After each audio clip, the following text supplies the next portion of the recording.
Powered by the Montana Television Network. This is the 10 o'clock news on KPAX, Montana's news leader.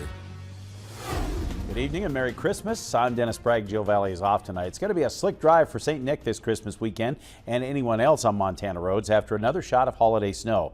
After dozens of slide-offs and other accidents throughout the day, it's quieter tonight with less traffic, but with dropping temperatures, streets and roads are icing up across the region. And our Storm Tracker weather team says blowing snow and strong winds will make for continued tough travel conditions through this holiday weekend.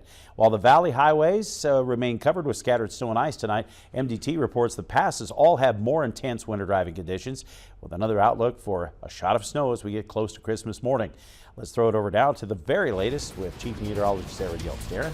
Yeah, Dennis, you nailed it on the head. Roads out there incredibly slick. I've seen multiple cars just slide straight through intersections. Thank goodness I haven't seen any accidents, but we know they're out there. This is Hamilton earlier today. First Security Bank ICAM. Our radar still kind of lit up across west central Montana. We will start to see this focus shifting a bit further to the south, but still staying out there overnight tonight. We do have our winter weather advisories and winter storm warning set to expire here in about an hour, but again, things will remain very slick as this system wraps up and begins to move off towards the southeast. We will see a lull in activity tomorrow and early Sunday, but we've got another system headed our way Sunday night into Christmas morning. I've got more details coming up shortly.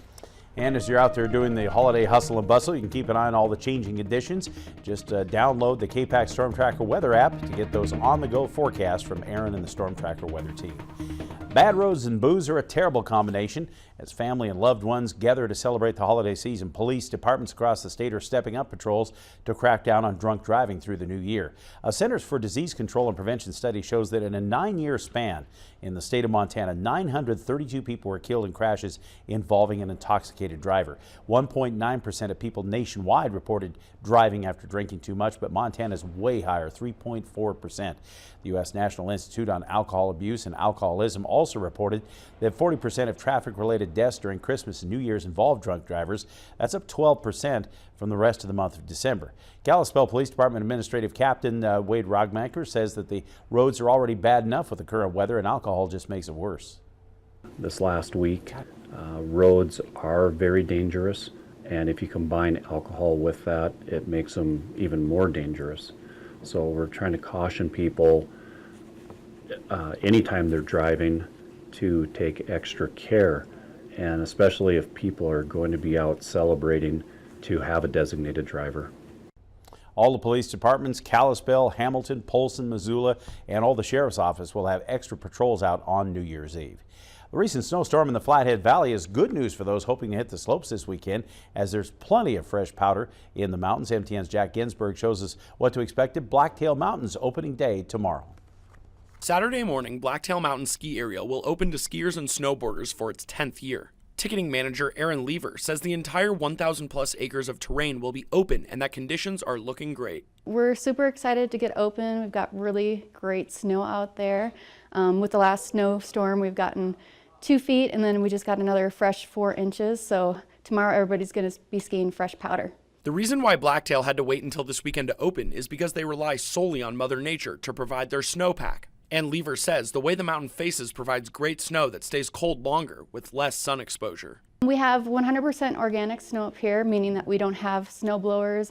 So we're kind of in this perfect climate that we're right at the very top of the mountain, and with the north-facing terrain, we get really great snowpack, and we keep it really long throughout the season. And all-natural snow isn't the only thing that makes Blacktail unique. It may not have the steepest slopes or the highest amount of snowfall each year, but the community feel is what Lever says makes it such a special place. The ticketing office folks, they know you when you come up to the window. It's a good feeling. You know, it's what skiing used to be like, 20 years ago. It's almost like you're stepping back in time, and it's pretty awesome. Well, the lifts aren't spinning right now, but come this time Saturday morning, skiers and snowboarders will be headed up Blacktail Road for their first turns of the winter. Reporting on Blacktail Mountain, I'm Jack Ginsburg, MTN News. Blacktail is usually only open Wednesday through Sunday, but they'll be open all 7 days of the week until the 1st of January. We're learning more about the moments before that Amtrak passenger train derailed Monday morning in Washington. New information from the train's data recorder revealed that the train's engineer commented 6 seconds before the derailment the train may be going too fast. It was traveling at 78 miles an hour when it crashed. The speed limit on that section of track was 30 miles per hour. 3 people were killed. More than 100 were injured when that train went off the tracks. Salute to Service is brought to you by Flathead Electric Cooperative, your not-for-profit member-owned co-op. For members of the Montana Civil Air Patrol, serving the community is about more than just planes. As MTN's Nicole Miller shows us in this week's Salute to Service, from wreaths across America to rescues, it's a vital mission to communities across Montana.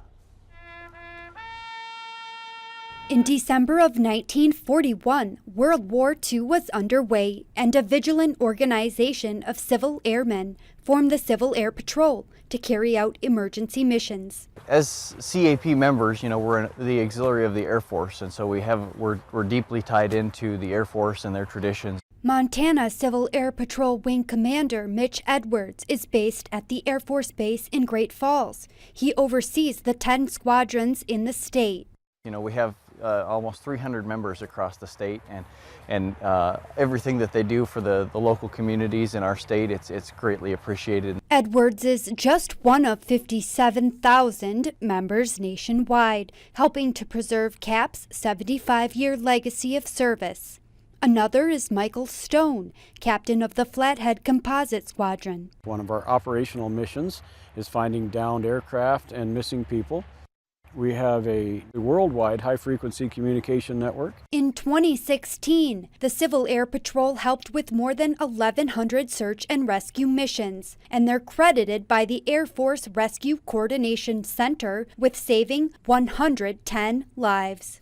Reporting in Kalispell, Nicole Miller, MTN News.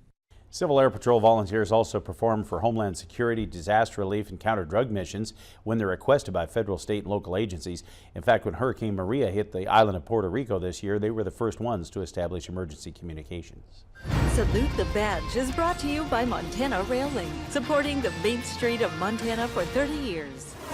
In weather like we're having, emergencies move to an entirely new level of challenge. Deep snow, extreme cold, and our mountain terrain present problems unique to the Northern Rockies. Even for a city fire department like Missoula, training to deal with winter rescues needs to be a part of the equation. I'll start out with, it's going to be some land navigation. We're going to be given coordinates or a pretty basic or a remote location of a patient. From there, we'll get to the patient and do a patient assessment, patient care, patient treatment, and then all that hopefully will end up with a patient extraction. So getting them back down to a place where they can get either airlifted or ground transportation.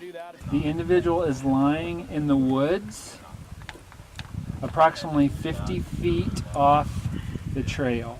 Missoula firefighters recently spent a long day training at Snowbowl, rescuing a gunshot victim from a wooded area, with a second team trekking far up the mountain for a patient who'd fallen from a chairlift.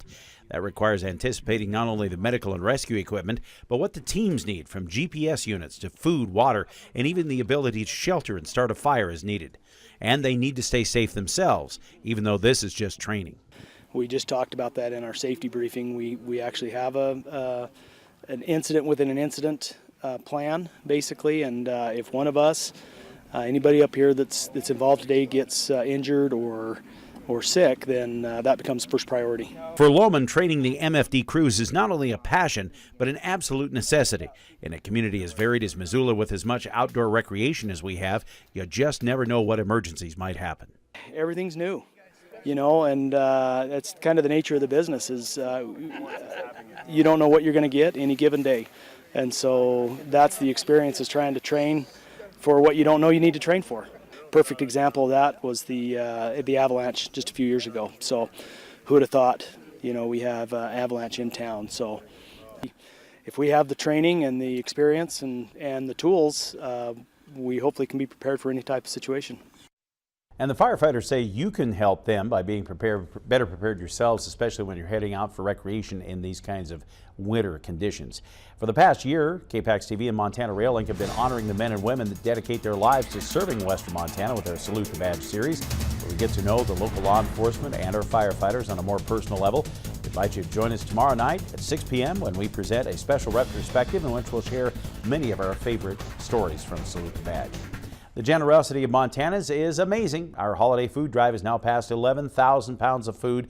A big thank you to everyone who helped out, along with our partners at First Security Bank, branches around Missoula and the Bitterroot, and the Glacier Bank branches throughout the Flathead. That's going to help a lot of people. Coming up, Erin's tracking the wintry weather and road conditions. Her forecast is next. Plus, you want to stick around for this cute story, a red panda enjoying snow in Billings. That's coming up here on KPAX.